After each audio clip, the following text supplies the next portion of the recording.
Hoje eu quero conversar com você sobre miopia espiritual. Marcos capítulo 8, Evangelho de Jesus, que segundo escreveu Marcos, capítulo 8, versículo 22 até o versículo 26. Você pode abrir sua Bíblia, ou você pode ligar a sua Bíblia eletrônica, ou você pode acompanhar comigo aqui. O texto vai dizer: eles foram para Betsaida, e algumas pessoas trouxeram um cego a Jesus, suplicando-lhe que tocasse nele. Ele tomou o cego pela mão e o levou para fora do povoado. Depois de cuspir nos olhos do homem e impor-lhe as mãos, Jesus perguntou: você está vendo alguma coisa? Ele levantou os olhos e disse: eu vejo pessoas, elas parecem árvores andando. Mais uma vez, Jesus colocou as mãos sobre os olhos do homem. Então os seus olhos foram abertos e a sua vista lhe foi restaurada e ele via tudo claramente. Jesus mandou para casa, dizendo: não entre mais no povoado. Pai, eu quero te agradecer por essa palavra, que hoje ela seja como uma semente nessa manhã tão poderosa, nesse início de domingo, nesse início de semana que nós estamos começando aqui, entre os nossos amigos, os nossos irmãos de fé, nessa família espiritual. Eu te peço que ela seja uma semente no tempo certo, ela dará os seus frutos em nome de Jesus. Amém? Esse texto, ele chama muito a minha atenção. Quando Jesus e os seus discípulos foram para Betsaida, algumas pessoas trouxeram um cego a Jesus. Em Betsaida, um povoado, eles ouviram dizer que Jesus, aquele que passava nos lugares e curava as pessoas, estava passando por ali. Então havia pessoas que levaram esse cego até Jesus. Você precisa de pessoas que te conduzem até Jesus. Amizades verdadeiras são aquelas que te aproximam de Deus. É aquelas que te ajudam a ter uma conduta, um caráter, um comportamento que reflete o caráter de Deus em nós. Nós somos imagem e semelhança de Jesus, logo, nós precisamos parecer de verdade com Ele. O texto diz que Jesus, antes de curar o cego, Ele pega o cego pela mão. Porque é isso que nós precisamos fazer hoje, tocar a mão das pessoas e ajudá-las nos seus processos. Mas o texto me chama a atenção quando diz que Jesus, ao cuspir, faz um lodo, toca nos olhos dele e pergunta para ele: você está enxergando? Ele diz: eu estou enxergando, mas vejo pessoas andando como árvores. Tem alguma coisa errada. Primeiro, para ele dizer que ele está enxergando pessoas como árvores, como que ele sabe como é uma árvore? Historiadores dizem que provavelmente esse homem não era um cego de nascença. Ele nasceu enxergando, perdeu a visão, e aí teve a oportunidade de encontrar com Jesus para restaurar a sua vista, a sua visão. Então eu vejo homens andando como árvores, mas homens andando como árvores tem alguma coisa errada, porque a sua visão está embaçada. E eu preciso dizer para você que há um problema silencioso que muitos carregam sem perceber. Esse problema é a miopia. Só que a miopia que eu quero conversar com você hoje é a miopia espiritual. Assim como uma pessoa míope enxerga borrado, limitado e só de perto, muitos hoje estão perdendo oportunidades incríveis, relacionamentos profundos, experiências marcantes, porque tem uma visão distorcida pela dor, pelo preconceito, pelas crenças equivocadas, ou até mesmo pela religiosidade. É mais ou menos como acontece em um consultório oftalmológico, quando alguém chega dizendo: está tudo turvo, eu acho que estou perdendo detalhes, cores, profundidade. É onde o especialista diz: você não está enxergando mal, você está enxergando errado. E isso precisa de um ajuste. Tem gente que não está totalmente cega, mas está vendo as pessoas de forma errada. Tem gente que não perdeu a visão, só perdeu a nitidez. Tem gente que não enxerga o mal, enxerga torto. E por isso perde a oportunidade de desfrutar do melhor de Deus, porque a visão distorcida sempre produz conclusões distorcidas. Nós não vemos as coisas como elas são, vemos como nós somos, disse C.S. Lewis. Geralmente, a forma como nós estamos enxergando as pessoas e o mundo, as lentes que nós estamos usando, fala mais sobre nós do que sobre as pessoas. Uma vez eu ouvi o pastor Jorge Linhares, que o Benjamin perguntou se era o Júlio, em uma foto. Ele disse que uma mulher pegou na mão dele e disse para ele: pastor, você pegou na minha mão de uma forma diferente.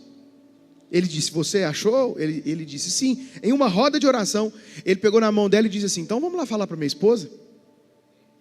Porque geralmente você pode estar me acusando de algo que está dentro de você, que não tem nada a ver comigo. Eu tive a oportunidade de fazer 2 viagens agora, no início desse mês.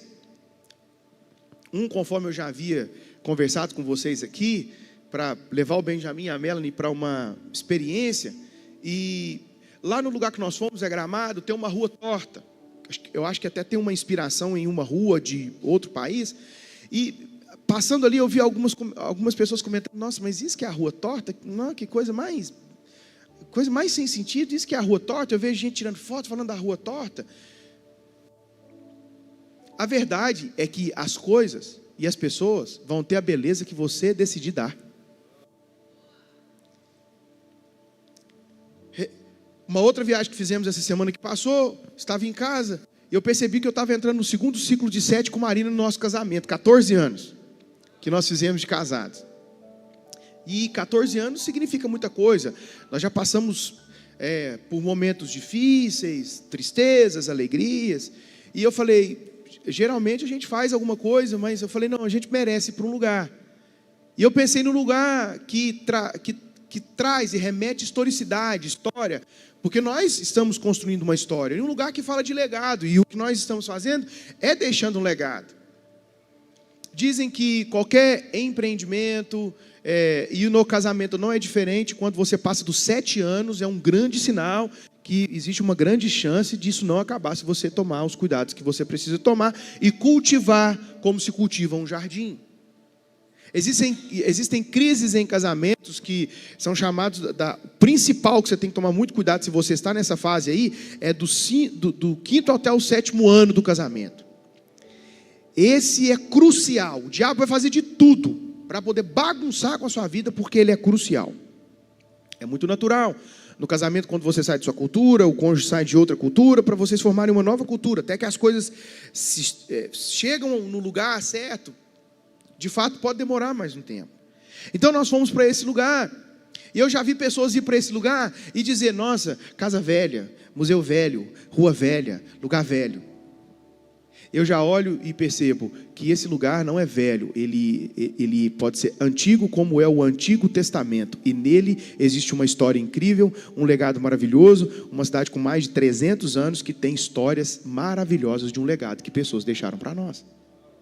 Eu fui no museu, e nesse museu eu vi que eles tiveram cuidado de deixar peças lá do século XIX, do século XX.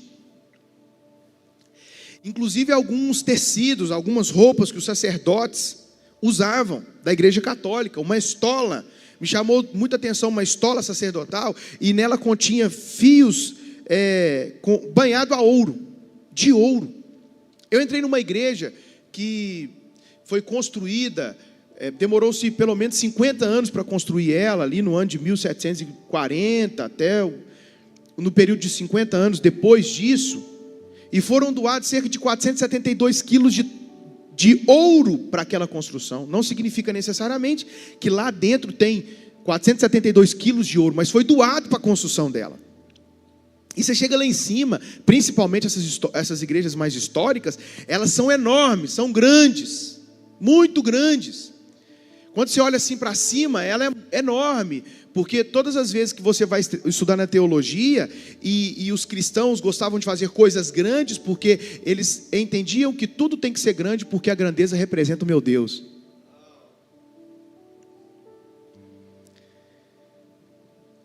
E nessa igreja frequentava os ricos brancos. Os escravos ou brancos pobres não podiam frequentar essa igreja. Foi quando eles decidiram construir uma outra igreja para eles. Você entra nela, tem mais simplicidade, tem ouro, segundo a história. Os escravos iam na igreja dos ricos brancos, colocavam ouro debaixo da unha, no cabelo, não eram barras, era um ouro mais fino, como se fosse folha, e com o tempo eles foram colocando um pouco de ouro lá na igreja dos escravos negros e dos brancos pobres. Uma igreja que eles construíram por eles construíram para eles. por eles. E uma coisa que é de se admirar é o legado maravilhoso que deixaram, mas a importância da reforma protestante. Porque desde o início, o que Jesus deixou o exemplo para nós é que não existe negro, não existe branco, não existe o rico, não existe o pobre. As lentes que Jesus decide olhar para nós é como o filho amado dele. E isso é maravilhoso. Mas existem pessoas que chegam nesse lugar e dizem: nossa, mas é só coisa velha. Eu já consigo enxergar como um legado maravilhoso que foi deixado para nós. Então, quais são as lentes que você tem decidido olhar para as pessoas? Esse vídeo que nós vimos aqui agora, eu olhava para a Nayara e eu falava: meu Deus, a Nayara vai ter um futuro maravilhoso, vai ser incrível o futuro dela. Ela dançava na igreja. Esses dias eu vou convidá-la para dançar aqui para você ver o que eu passava. É uma brincadeira, ela dança maravilhosamente bem até hoje. E eu fiz um convite para ela. Falei: Nayara, vem fazer parte da mídia da igreja comigo, que antes nem chamava Connect. Vem fazer parte da mídia. O que eu vou fazer em mídia? Você vai fazer vídeo, Nayara. Faça vídeo. Ela chegou, Júlio, com um telefone de última geração, para poder pagar do tamanho do ano as prestações. Falei: meu Deus do céu, o que essa menina arrumou para a cabeça? Ela ganhava salário mínimo. Falei: Nayara do céu. Teve uma pessoa que falou assim: você fica comprando telefone para usar na igreja, a igreja que deveria te dar um telefone. Olha a vida que a pessoa vive hoje, olha a vida que você vive, Nayara. De entrega. Hoje ela é profissional na área. Uma profissional tanto aqui quanto fora da igreja. Inclusive, se você tem um momento que você quer registrar com um olhar diferente, você precisa contratar a Nayara. Às vezes eu falo assim: Nayara, esse vídeo tá bom assim. Ela falou: não, aqui, paizão, tem esse detalhe aqui que eu tenho que mexer nele. Ela tem um olhar assim, para essas coisas, diferenciado. Existe a miopia da alma, quando crenças se tornam lentes sujas, crenças que deformam a beleza. Existem pessoas que usam suas próprias crenças para esconder a beleza dos outros. Nem tudo é trauma, nem tudo é falta de oportunidades, às vezes é a lente suja. Foi Tozer que disse: o que vem à mente quando pensamos sobre Deus é a coisa mais importante sobre nós. E podemos ampliar: o que você pensa sobre Deus determina o que você pensa sobre as pessoas. Tem gente que já olha para alguém pensando: ele não presta. Gente que assume que tudo é ameaça. Gente que critica antes de conhecer. Gente que julga por aparências e perde conexões valiosas.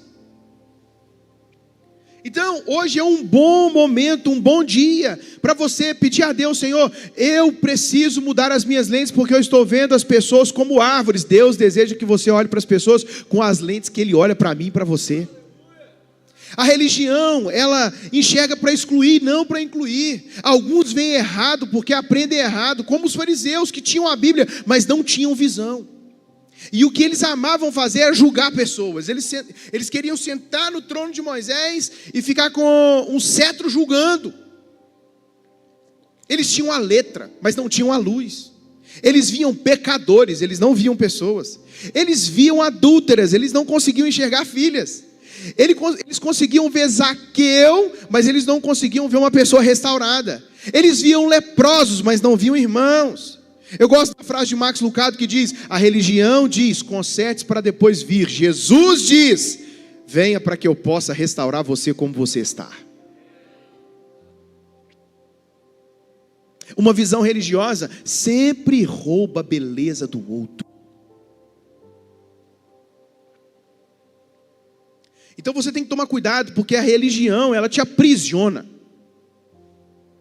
O que é a religião? A religião basicamente é ter uma vida que parece ser performada no lado de fora, mas do lado de dentro você não está bem resolvido. Quando nós vemos pessoas como árvores, a nossa visão encontra-se embaçada. Isso é a desumanização moderna. Pessoas reduzidas à utilidade. O cego de Betsaida, ele diz: eu vejo pessoas como árvores andando. Mas aprenda, a árvore não tem rosto, a árvore não tem história, a árvore não tem emoções. Árvores não servem ao nosso uso. Muita gente hoje está assim, vê pessoas como ferramentas, pessoas como ameaça, pessoas como peso, vê pessoas como estatística.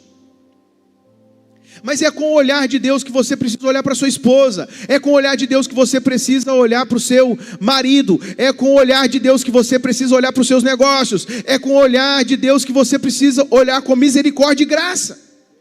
O cristianismo começa quando aprendemos a enxergar cada pessoa como alguém criado à imagem de Deus. É só Deus que pode fazer.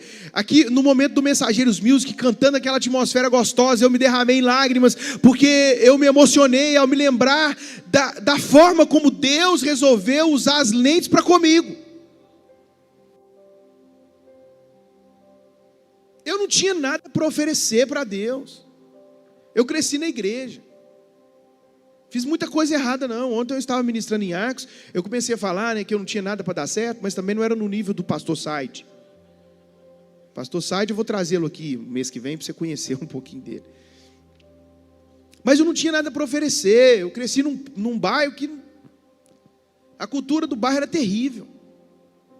Os meus amigos de escola, um colocou fogo na cadeia para tentar impressionar, colocou fogo na cadeia inteira e inclusive ele morreu. O outro matou um policial quando deu uma garrafada na cabeça dele e pisava até o caco de vidro entrar no crânio. Outros estão presos quando não, outros não estão mortos.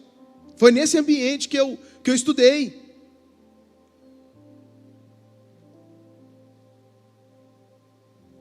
Eu era músico. Mas Deus resolveu colocar as lentes e me ver como um pastor. E quando eu falo as lentes, eu preciso corrigir isso, porque os olhos de Deus é perfeito. Ele decidiu me olhar como a pessoa que eu sou hoje.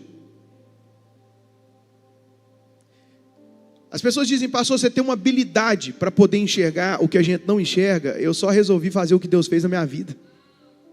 É só isso, eu só aprendi com meu pai, eu só faço aquilo que eu vi meu pai fazer. Você olha para mim hoje, no início do meu ministério, para dar estudo bíblico na igreja, eu pedi socorro. Ligava em Arcos e falava, tem alguém para vir cá no estúdio de terça-feira para dar estudo? Eu sabia, eu só não sabia como comunicar. As pessoas hoje me convidam para pregar, eu falo, gente, eu acredito que eu sou um bom pastor para a minha igreja. Você pode perceber que eu não fico saindo. E Deus resolveu me olhar desse jeito. Ele é cachaceiro, não, ele é um filho amado de Deus. Ele é uma prostituta, não, ele é uma filha amada de Deus.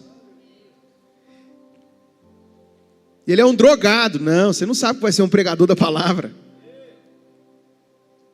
Ele é traficante, não, ele só está empreendendo na área errada. Quando virar o jogo e quando ele encontrar Jesus, ele vai ser um empreendedor que vai empregar muita gente e que vai dar muito fruto para o reino de Deus.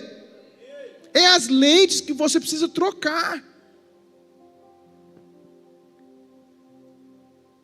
E você precisa usar as lentes para saber quem estará no seu futuro. Quando Marina chegou na igreja, eu estava insatisfeito. Chegou na igreja lá com seus 13 anos de idade. E eu estava insatisfeito. Estava namorando uma pessoa, mas eu vi que não ia para frente, não ia dar certo. Uma pessoa maravilhosa, a gente comentou sobre ela esses dias. Hoje está casada, está bem. Mulher de Deus. Mas eu não vi aquela pessoa no meu futuro. Quando Marina chegou, eu falei, eu vi essa mulher no meu futuro. E eu gostei do que eu vi. E eu vou correr para lá. Pensa assim, duas pessoas que se casaram. Do ambiente que eu vim, nós somos as pessoas que abrem portas. Eu já percebi que aqui na igreja Deus também está nos usando para levar a lugares para poder abrir portas. A gente vai abrindo caminhos. Nos casamos assim numa simplicidade tão grande, Marina. Era um barraco, meu Deus. Estou falando isso para você porque talvez hoje você está inconformado da sua realidade. Eu quero te falar, celebra ela. Porque quando você celebrar e quando você resolver se inspirar, Deus vai fazer com você. Quando eu passo e vejo casas belas, eu falo, meu Deus, que arquitetura maravilhosa. E que bênção que o Senhor deu para essa pessoa poder construir uma casa tão linda como essa. Daqui a pouco eu estou cessando. Se você não se vê nesse lugar, meu amigo, você não vai entrar nele. Você sabia que um piloto de avião, antes de ele assumir uma aeronave, ele tem que passar por alguns exercícios? E um deles é se imaginar pilotando sem estar em uma cabine do avião. Outra é estar em uma cabine de um avião e ele começa a se imaginar. Porque você consegue produzir o seu futuro a partir da mentalidade que você resolve ter hoje e de um treinamento. Por isso que você tem que se imaginar. Imagine, sonhe. Olha a Nayara dizendo, meu Deus, hoje eu tenho um carro, que coisa boa. Celebrando um carro. Você não sabe que Deus vai te dar um avião, minha filha. Uma sociedade que perdeu a sensibilidade. Vivemos numa era onde o like define o valor, a opinião virou identidade, a comparação virou vício, a crítica virou um esporte. Você não pode colocar princípios na sua vida toda a partir de um corte que você vê no Instagram e no TikTok. A vida das pessoas na internet é muito linda, mas é editada. Ninguém posta desgraça lá não. Só posta coisa boa. E tem gente que está vendendo coisa para você que não viveu. É só porque ele criou uma imagem de um carro bonito no fundo, uma casa que não é dele, e está querendo levar você a um lugar que ele ainda não foi. Como é que você vai comprar o custo de um casamento de alguém que você não conhece? Você só vê na internet.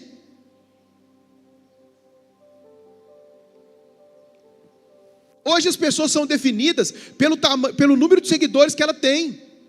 Mas o que ela faz? Aí ele é mais influente do que pessoas que estão na sua vida com uma proposta de viver uma vida de caráter para te inspirar.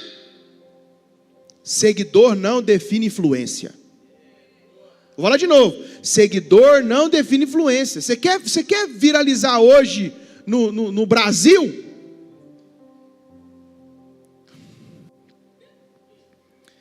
Falar não. Vai seguir a Brenda. Cadê a Brenda? Tá aí, ó. Vai seguir a Brenda. Eu já estou vendo os milhões de seguidores que você vai ter, Brenda. Falei, Brenda, o seu humor vem do céu, minha filha. E no meio desse humor, ela está lá com o marido dela que está sofrendo, coitado. Né? Ela vê ele como árvore. Né? Mas já está aí, fechando patrocínio aí. Fazendo publicidade. Mas o seu humor vem do céu. E você vai usar o seu humor para levar a graça da sua família para quem está te vendo. Aí é diferente.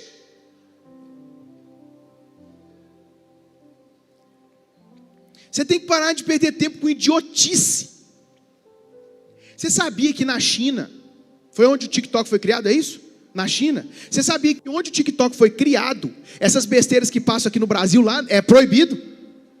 Sabe o que as crianças veem lá na China? As crianças veem vídeo que fica passando lá para eles lá, que eles ficam roletando, vídeo de empreendedorismo, de família. Sabe por quê? Porque eles querem colocar o resto do mundo retardado e eles prontos para poder assumir as próximas gerações. Por isso que lá em casa o Benjamin há 3 meses não vê YouTube. Não vê.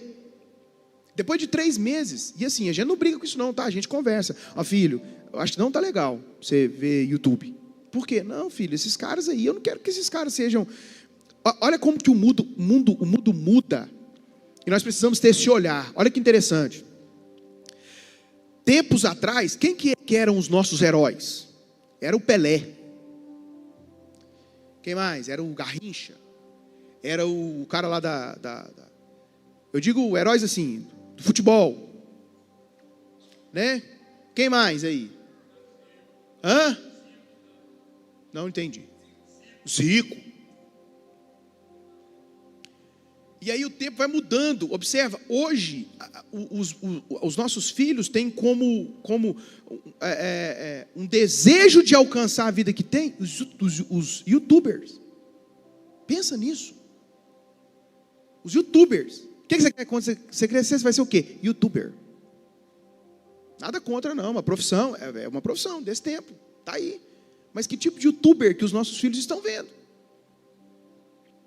Falei, meu filho, antigamente eles falam que Dragon Ball era do capeta. Hoje eu estou vendo que o YouTuber que é do Satanás. Então nós precisamos verificar o que está acontecendo. Por quê? Porque senão o mundo vai ficar idiota. E nós cristãos que fomos chamados para estar em todas as esferas, vamos fazer o quê? As lentes que eu vejo você hoje, é Deus levantando você lá naquela esfera para você ser alguém diferente. Da gente saber conversar sobre todos os assuntos necessários, para que nós possamos conduzir aquela atmosfera, a atmosfera do céu. E eu não estou falando sobre um mundo espiritualizado, que só fala em línguas. Eu não estou dizendo disso. Eu estou dizendo sobre Deus te colocar lá e você saber sobressair sobre todas as demandas dos assuntos que surgirem na mesa. E não com uma lente religiosa. Qual que é o resultado dessa superficialidade? Pessoas não conseguem mais ver beleza, apenas defeito. Eles perdem amizades, oportunidades, conexões, milagres escondidos em pessoas simples. Jesus decidiu trabalhar com gente que hoje nós não trabalharíamos. Por quê? Porque lá dentro dessas pessoas tem uma sede, uma vontade de crescer, e só precisa de alguém que acredita. Vai procurar no meio empreendedor para você. Geralmente quem sabe fazer e que é bom demais, quando contrata que dá trabalho. Aí você fala, é melhor eu pagar o preço da formação do que eu ficar tentando contratar quem já sabe, porque esse vem todo enviesado e não quer usar as lentes que eu tenho da cultura da minha empresa. E você como cristão, quando você conseguir a vaga de emprego que você tanto sonha, tenha um alinhamento dentro da cultura da empresa que você está, porque uma coisa difícil é você ficar tentando mostrar para a pessoa que ela tem que deixar aquilo que ela aprendeu da cultura da antiga empresa para a cultura que ela está agora. Olha só, se você está aqui na nossa casa, você já foi ferido pelo seu ex-pastor, eu sinto muito de verdade. Se você já foi ferida pela igreja que você participou, eu sinto muito de verdade. Só que deixa eu te contar aqui, eu não vou ficar tentando mostrar para você que eu não sou seu ex-pastor e que essa igreja não é a ex-igreja. Você que decidiu entrar, então entra na cultura e vamos fazer junto. É assim que a gente tem que fazer. É assim que tem que ser na nossa vida. Eu entrei em um lugar novo, como que funciona esse lugar? Porque eu quero fluir nele. Não, é porque na outra igreja era assim. Não, porque na outra empresa era assim. Então por que você não ficou lá? Não, mas hoje eu vim tão quebrantado, não vou. Não vou para esse lado, não vou. Não vou. Senhor.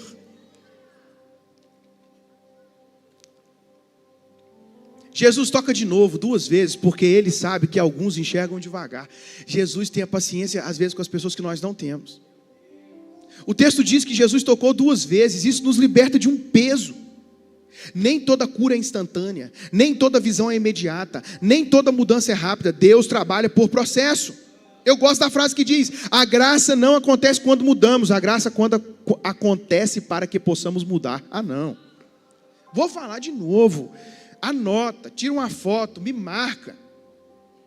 Porque eu preciso estar lá nas redes, levando uma coisa boa para as pessoas que te seguem. Esse é um bom argumento.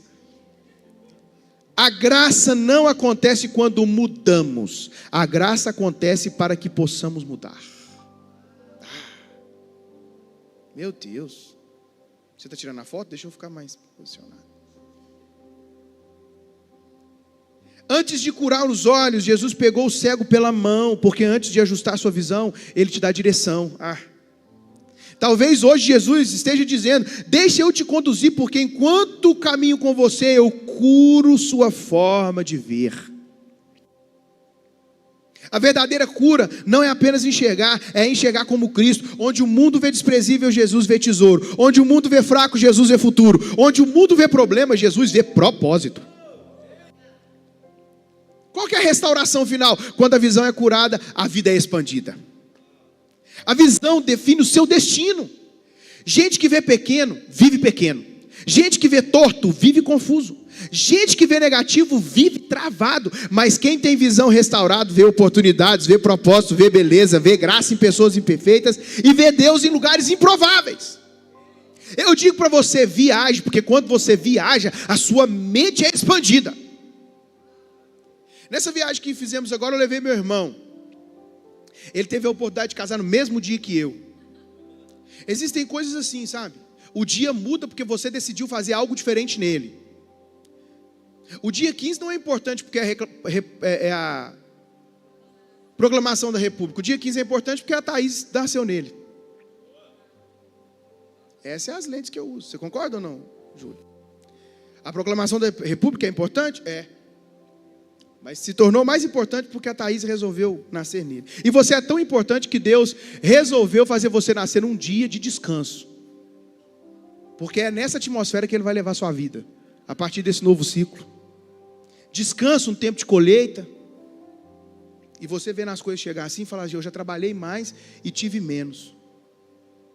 Mas Deus agora está começando a fazer na sua vida com que todo o plantio que você fez lá atrás chegue numa aceleração para a sua vida. Você tem que plantar, planta, porque você vai se assustar quando a colheita chegar. É esses olhos que nós precisamos ter. E aí, quando nós fizemos essa viagem, levei o Marcinho, a gente lá e a gente contando as histórias do lugar, das igrejas. De repente eu peguei o Marcinho num canto, mexendo no telefone. Falei: Márcio, o que você está fazendo aí, cara? Ele falou assim: já tem uma série de mensagens. Pensa, o cara estava lá para desfrutar do casamento dele, mas ele já pensou em abençoar a casa espiritual dele, com uma viagem. Aí eu te pergunto, quanto custa uma viagem? Talvez a próxima fase da sua vida. A vida floresce quando os olhos mudam. Quando o cego passou a ver com nitidez, tudo mudou. Porque quando você voltar a enxergar, você vai voltar a amar, você vai voltar a acreditar, você vai voltar a sonhar, vai voltar a agradecer, vai voltar a valorizar. Aprenda hoje que o seu casamento terá a beleza que você quer dar. Pastor, mas sabe o que acontece? É que a outra mulher tem um corpão.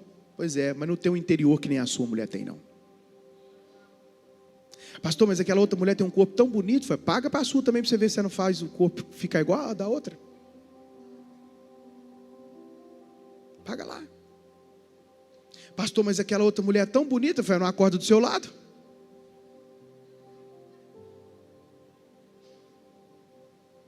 Quais são as lentes que eu decido usar? As lentes que eu decido usar é de uma menina que decidiu acreditar em mim quando eu não tinha nada para oferecer para ela.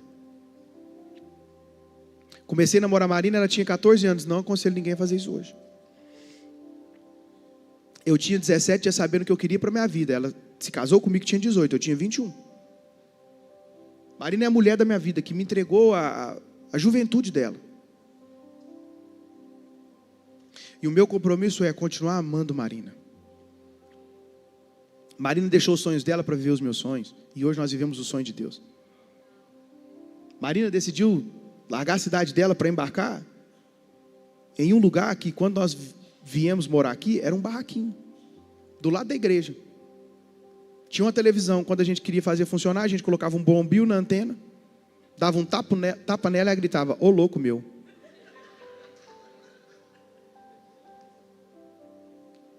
O que eu tinha para oferecer para ela? Uma moto.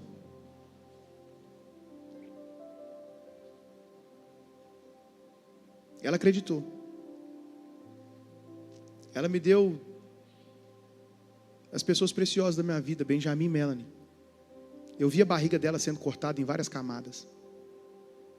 Eu vi na gravidez ela inchar o corpo.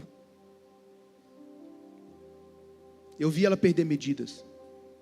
Eu vi Marina usar roupas repetidas na gravidez do Benjamin e algumas da Melanie, repetidamente várias vezes, porque nós não tínhamos a condição de trocar o guarda-roupa dela assim tão rápido. Você que sabe disso, quando a mulher engravida, 9 meses ela ganha medida e depois perde medida, e nós não tínhamos condição.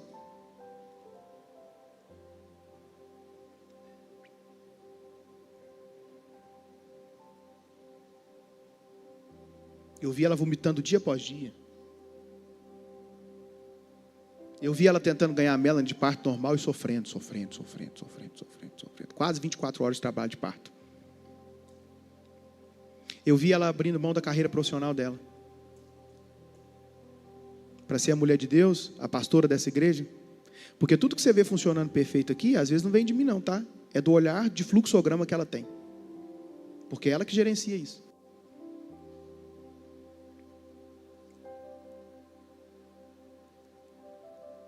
E depois de nós passarmos tudo isso, eu preciso continuar refazendo dia após dia a minha aliança com você.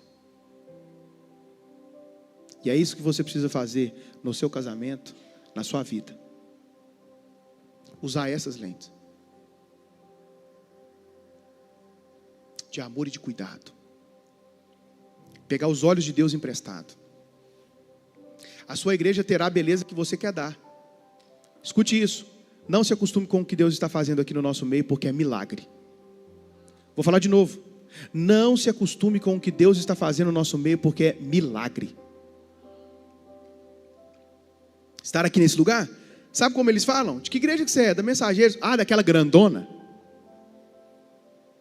É, daquela grandona. Porque o tamanho da igreja é o tamanho do nosso Deus. E o tamanho da igreja é o tamanho das pessoas que estão aqui nela. E de onde nós saímos? Lá do lugar que eu dei um curso de noivos para o Rodriguinho e para a Carol. Que o piso estava quebrado, eu lembro disso. Piso rachado. Eu falei, meu filho, vamos fazer um curso de noivo? Eu não, vou casar. Para que casar? Falei, não, só faz um curso comigo. Depois do curso ele falou, vou casar. Falei, meu filho, você precisa batizar. Ele falou, eu não, para que batizar? Falei, faz um curso comigo. E ele fez o curso comigo. Depois ele falou, quero batizar. Queria ter filho não, está indo para o segundo. Hoje eu falo com ele, faz um curso de voluntário comigo. E está enrolando, porque ele já entendeu. Ele já sabe como funciona. A sua casa espiritual terá a beleza que você quer dar. Não se acostume. Não se acostume. O carro que você adquiriu era o seu sonho de antes, mas já virou normal. A casa que você tem hoje era o seu sonho de antes, mas já ficou normal. A pessoa que você está casada era o seu sonho de antes, mas já ficou normal. A casa espiritual que você pertence hoje era o seu sonho, mas já ficou normal. Não normalize os milagres de Deus na sua vida.